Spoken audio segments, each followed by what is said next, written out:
You walk past him every morning. You do not stop. You have been trained not to. But what if the person you have been conditioned to overlook, the man on the milk crate, the one with the backpack and the battered pot, understands food better than anyone you have ever paid to cook for you? What if the system that taught you what fresh looks like, what quality costs, and what gets thrown away has been lying to you from the start? There is a man in this city with 50 cents in his pocket and a kitchen that fits inside a single bag.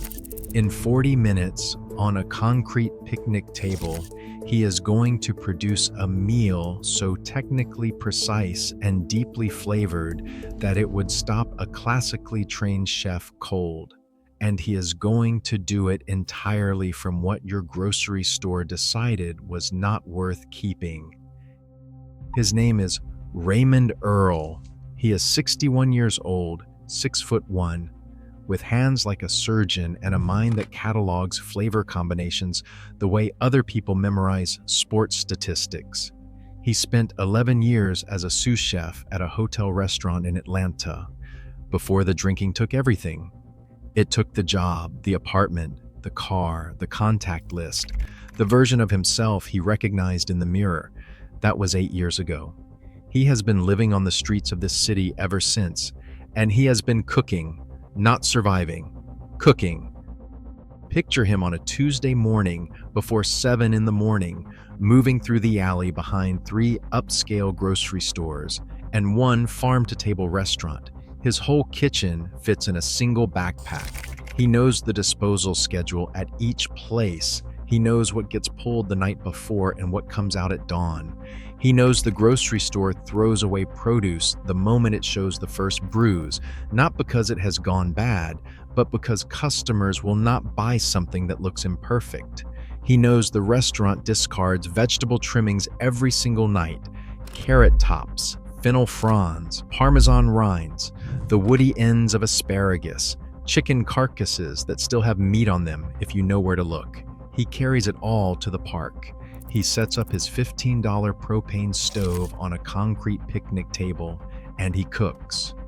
Last Tuesday, it was a carrot top pesto over pan-seared gnocchi, the gnocchi he had formed by hand from potatoes he bought for 50 cents at the discount bin.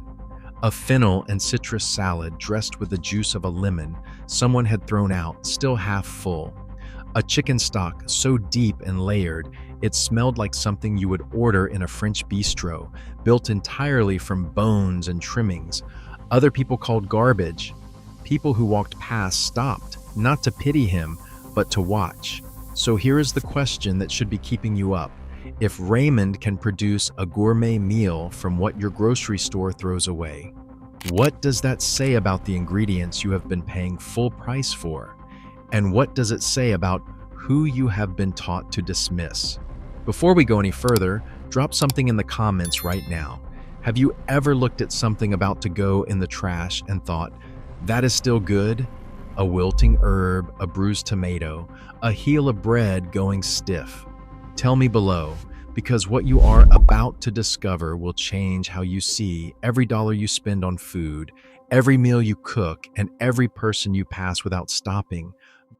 Most people believe that quality starts at the store, that fresh means untouched, that gourmet means expensive. You've been sold that story your entire adult life by a food industry that profits every time you believe it. Walk into any major grocery chain right now and look at the produce section. It is a beauty pageant. Every carrot the same diameter, every apple the same shade, every head of lettuce so architecturally perfect it barely looks like something that grew in actual dirt. This is not farming, this is branding. And here is what that branding costs you. Food waste researchers have consistently estimated that American grocery stores discard somewhere between 30 and 40% of all the food they receive. The moment it arrives damaged from transit, the moment a display item shows its first bruise, the moment something fails the cosmetic standard that exists not for safety, but for optics. 30 to 40% gone. That is not a rounding error. That is a system designed to make you believe that anything imperfect is worthless. Now compare that to Raymond. Raymond doesn't cook the way you do when you're trying to be frugal. He doesn't make watery soup and call it resourceful. He cooks with the precision of someone who spent over a decade in a professional kitchen. And in doing so, he accidentally exposes the lie at the center of the modern food economy. You don't pay for quality at the supermarket, you pay for aesthetics. The two stopped being the same thing a long time ago. Here's where it gets remarkable. The first thing Raymond does, and this is the part that will shift how you cook forever, is make stock from what other people call nothing.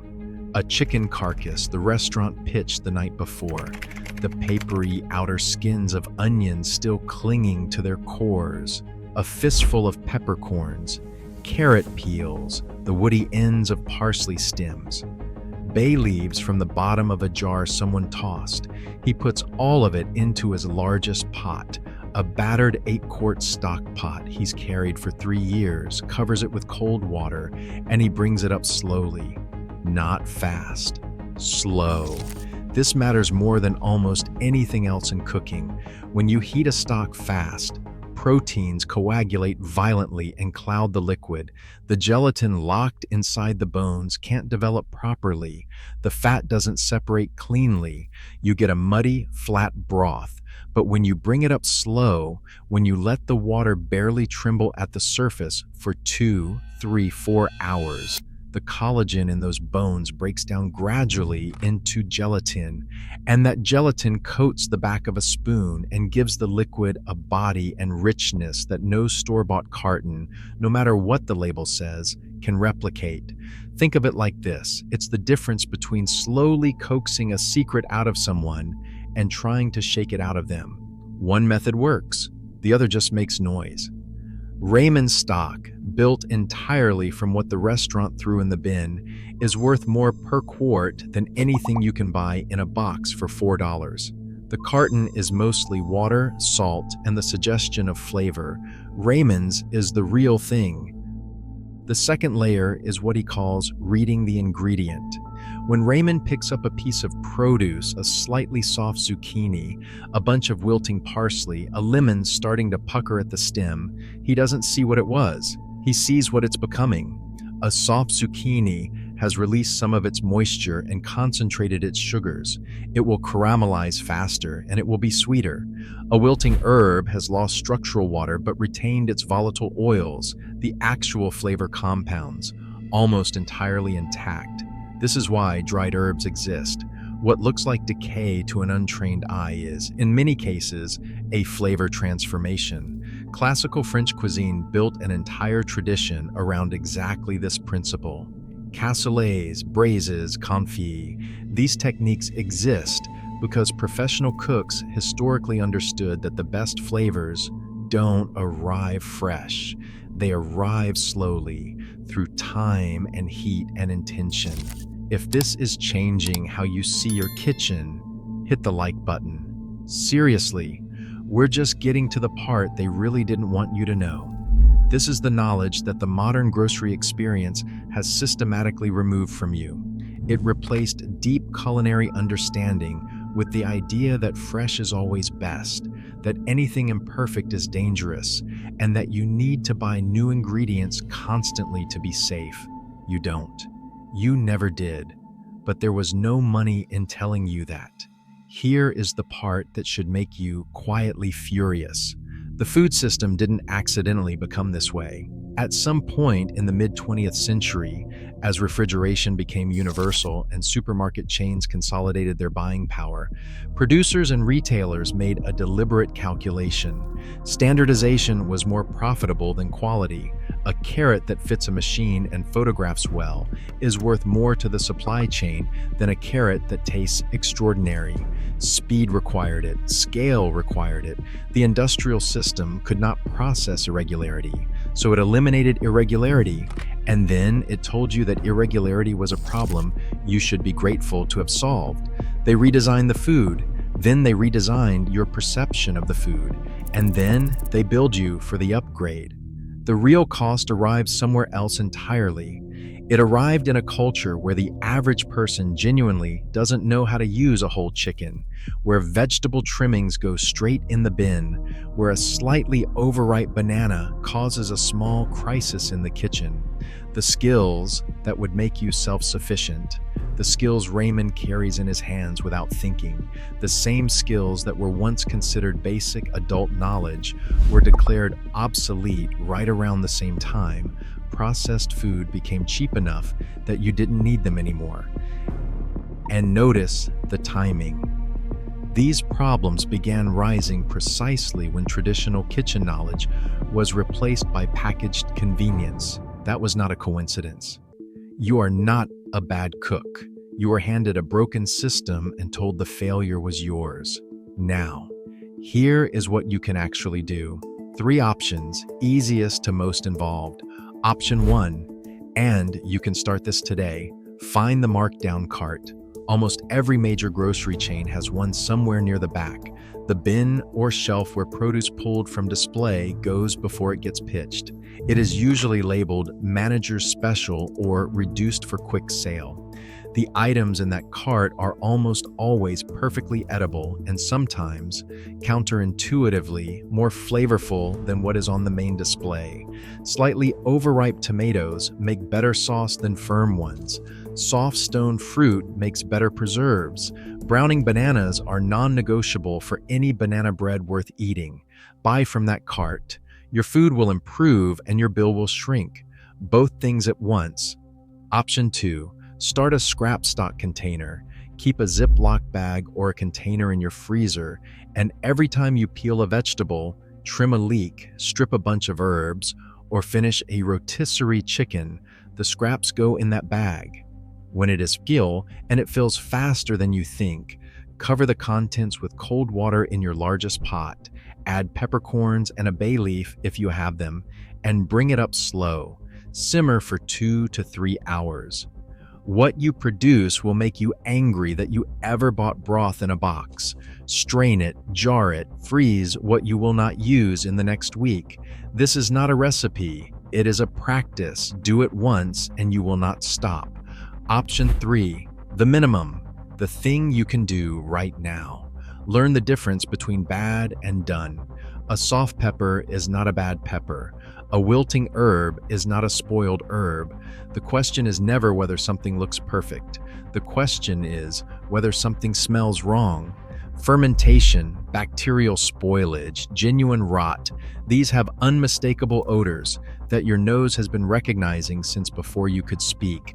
The food industry trained you to use your eyes because your eyes can be fooled by lighting and packaging and cosmetic treatment.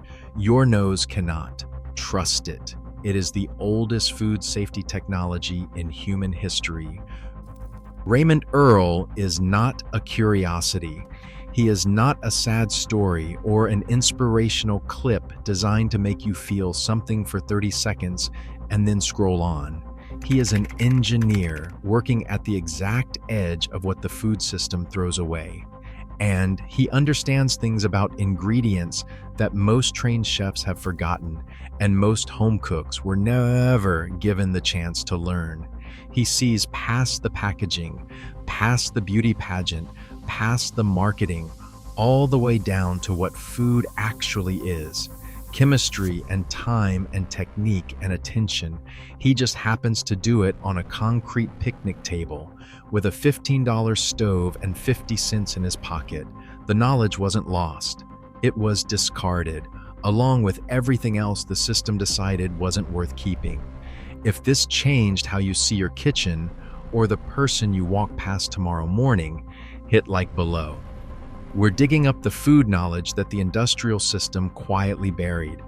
The techniques, the traditions, the ingredients, the skills that were declared obsolete so someone else could sell you a replacement. Tell us in the comments what forgotten food topic you want us to investigate next. We read every single one.